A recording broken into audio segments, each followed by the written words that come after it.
Coucou. Salut à tous, bande de jeunes chenapans.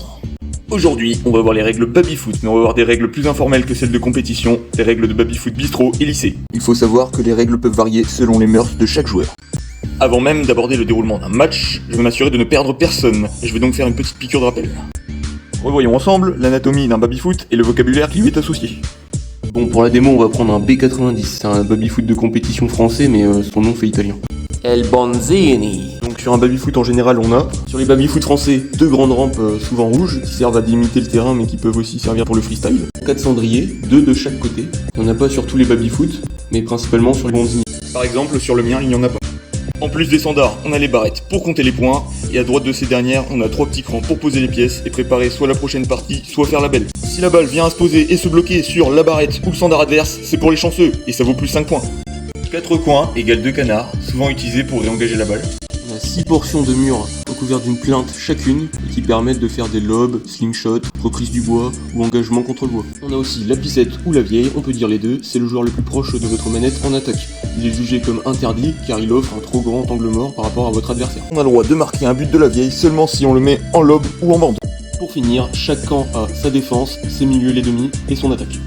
Ensuite, je vais t'éviter de compter, donc il y a 11 joueurs par camp, et au total il y a 22 joueurs sur le terrain. On compte en moyenne 5 à 10 minutes pour une partie classique, et pour les parties les plus serrées, les plus longues, on peut aller jusqu'à 20 ou 30 minutes même. Tout dépendra du temps et de l'argent, entre parenthèses, si t'es sur un baby-foot bar monnayeur, refermez la parenthèse, que tu souhaites y consacrer pour une partie.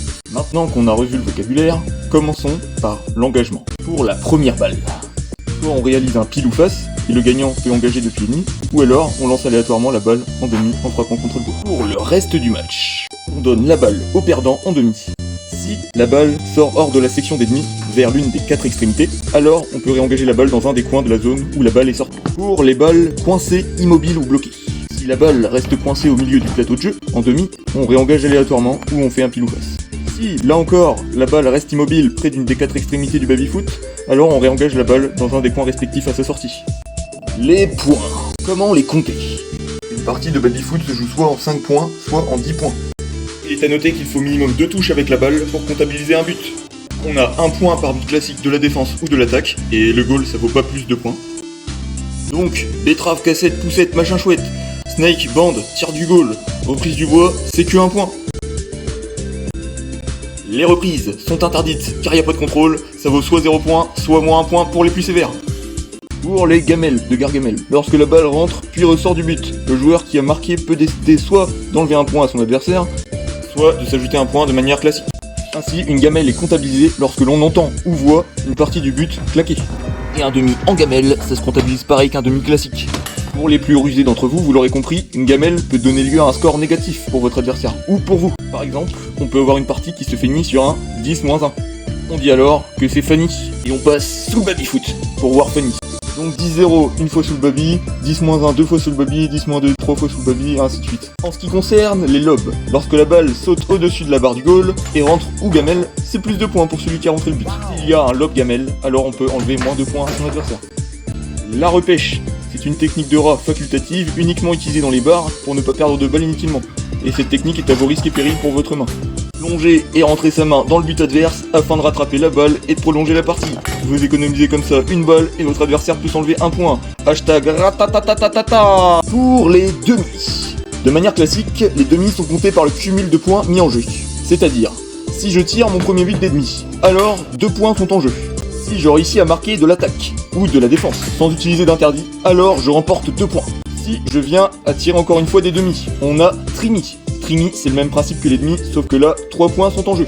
La mise est conséquente en trimi, pratiquement un tiers de la partie se joue sur un seul but, c'est assez injuste. Et malheureusement, pour ceux qui bourrinent et spam depuis l'ennemi, il n'y a pas de quadrimi. Quadrimi, ça n'existe pas et c'est une faute. Et pour l'auteur de cet acte, il voit 3 points lui passer sous le nez.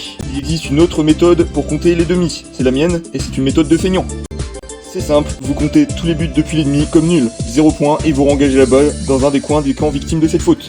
Vu comme ça, les demi, on penserait qu'ils sont inutiles, qu'ils ne servent à rien, mais en fait ils passent la balle vers l'attaque ou la défense, ils ont un rôle support. Donc pour moi, un demi, c'est une faute. Moi je m'appelle Paillasson, mais tout le monde me marche dessus. Dis-moi Achille, qu'est-ce qui se passe si un joueur accumule plusieurs fautes? J'y viens. Pour les fautes, s'il y a plus de 3 fautes à la suite, alors on peut mettre moins 1 point pour l'auteur de ces dernières. Ou sinon, on peut s'accorder sur une séance de pénalty. Le fautif n'a le droit qu'au goal, Son adversaire tire dans la balle, positionné fixement devant le but, pas le droit de contrôler, juste de tirer. On simule la tradition comme au foot. On peut aussi établir cette justice sur les râteaux raccros. Les râteaux raccros ne mettent pas de points en jeu, mais gênent lors de la réception de la balle d'ennemis vers l'attaque. Ils sont interdits, c'est pourquoi, s'ils sont rapides, ils nécessitent le regard d'un arbitre pour être vus. En ce qui concerne les pissettes à cas vieille, à vous d'établir les règles au préalable, mais vous pouvez les compter de la même façon que les reprises. On redonne la balle en demi à la victime de l'acte. Si la faute se répète 3 fois de suite, alors on donne directement la balle à la victime en attaque. Pour ce qui est des interdits, à moins que vous soyez anarchiste ou dégénéré, ce n'est que du bon sens et de la logique. Il faut tout simplement rester courtois et faites preuve de savoir-être et savoir-vivre envers les autres. Rien que pour vous, j'ai fait une petite liste exhaustive. Mettre la main sur le plateau de jeu. Gêner, attraper, bloquer les joueurs du terrain à la main. Bouger, faire trembler le baby-foot pendant le match. Cacher le terrain avec une partie de son corps ou autre chose. Souffler sur la balle.